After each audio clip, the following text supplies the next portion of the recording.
ឃ្លាលើកទឹកចិត្តទាំង10សម្រាប់អ្នកដែលជួបបញ្ហាលំបាកក្នុងជីវិតមនុស្សយើងម្នាក់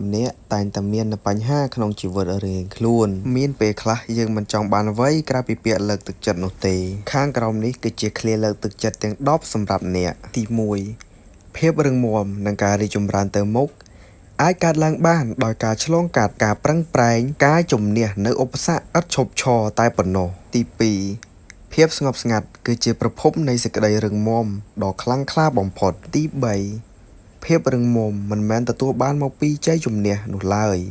ផ្ទុយទៅវិញគឺជាការលំបាកទៅវិញទេដែលបណ្ដុះនៅភាពរឹងមាំរបស់អ្នកនៅពេលដែលអ្នកជួបនឹងបញ្ហាលំបាកទាំងឡាយតែអ្នកបានសម្រេចថាអ្នកមិនចុះចាញ់គឺពេលនោះឯងដែលវាគឺជាភាពរឹងមាំរបស់អ្នកទី4មិនត្រូវទុកចិត្តលើភាពភ័យខ្លាចរបស់អ្នកឡើយព្រោះវាមិនដឹងពីភាពក្លាហានរបស់អ្នកទេទី5អ្នកដែលបានដួលហើយអាចក្រោកឡើងវិញបានគឺជាមនុស្សដែលរឹងមាំខ្លាំងជាងអ្នកដែលមិនធ្លាប់ដួលទាល់តែសោះទី6ព្យុះភ្លៀងនឹងធ្វើឲ្យដើមឈើចាក់ឫសរបស់វាកាន់តែជ្រៅជាងមុនទី7នៅពេលដែលអ្នកមិនអាចគ្រប់គ្រងអ្វីដែលកំពុងកើតឡើងបានអ្នកត្រូវងាកមកគ្រប់គ្រងរបៀបនិងឆ្លើយតបទៅកាន់អ្វីដែលកំពុងតែកើតឡើងទាំងនោះវិញនេះឯងគឺជាអំណាចខ្លាំងក្លារបស់អ្នកទី8អ្នកត្រូវតែរឹងមាំបំផុតនៅពេលដែលអ្នកទន់ខ្សោយបំផុតទី9បុគ្គលណាដែលមិនអាចតស៊ូជាមួយនឹងការលំបាកបានទេនោះបុគ្គលនោះ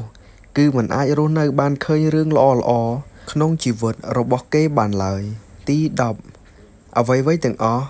សុទ្ធតែចាប់ផ្ដើមនិងបញ្ចប់ក្នុងការគិតរបស់អ្នកអ្វីដែលអ្នកបានផ្ដល់អំណាចទៅឲ្យនោះវានឹងគ្រប់គ្រងទៅលើអ្នកទាំងអស់នេះគឺជាឃ្លាសម្រាប់លើកទឹកចិត្តដល់អ្នកដែលគិតថាខ្លួនឯងមិនអាចធ្វើទៅរួចនិងខ្លួនឯងមិនអាចធ្វើទៅបានជាពិសេសសម្រាប់មនុស្សដែលធ្វើអីតែងតែបរាជ័យកុំចុះចាញ់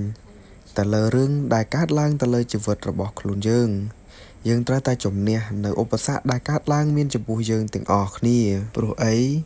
ជីវិតមនុស្សយើងតែងតែជួបនៅបញ្ហាលំបាករៀងៗខ្លួនខុសតែ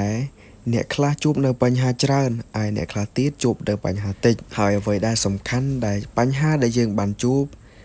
យើងចេះដោះស្រាយវាតាមរបៀបណាវីដេអូរបស់ខ្ញុំមានតែប៉ុណ្្នឹងទេអរគុណច្រើនអ្នកទាំងអស់គ្នាដែលតាមស្ដាប់វីដេអូខ្ញុំតាំងពីដើមរហូតដល់ចប់បើសិនអ្នកទាំងអស់គ្នាពេញចិត្តនៅវីដេអូរបស់ខ្ញុំមួយនេះកុំភ្លេចចុចប៊ូតុង Subscribe ហើយដាក់កណ្ដឹងម្នាក់មួយផងអរគុណច្រើនអ្នកទាំងអស់គ្នាជួបគ្នានៅវីដេអូក្រោយៗទៀតបាយបាយ